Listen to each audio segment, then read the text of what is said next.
Hi guys, in this video I'm going to show you how to back up your Notion workspace, which is your entire workspace, a little bit different from exporting just a single page, and it's also different from restoring an accidentally deleted page through page history.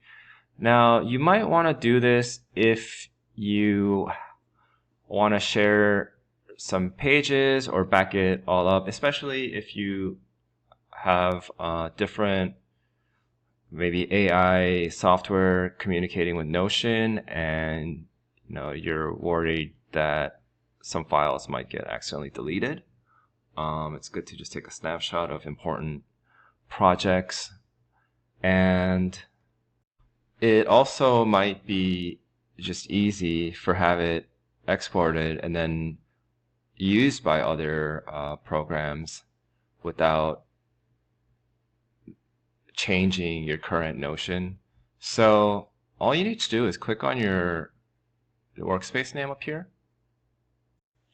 And when you click on settings, it's going to show up in your preferences, but you want to scroll down to Workspace General. Click on that, and then scroll down to Export, and just click on the Export button. Now you have a couple of options. The default is Markdown and CSV, and I would recommend that because it is most uniformly recognized by other programs. And if you want to view it as like a website, then HTML is good. And if you just want to have it all in one document, then PDF is fine, but I would recommend this. And for database views, you can just keep it on current view.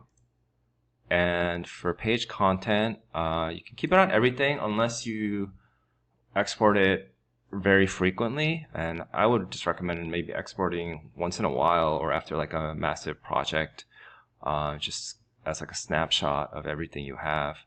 And then you might exclude files and images if you're exporting very frequently because it's just taking up space and duplicate of content. So that. And I would recommend creating folders for subpages. That way you keep your general hierarchy and structure. And so you just click on this, or you drag, click on that. And then you press export.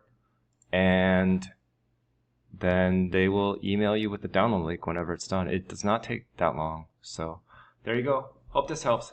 Thank you.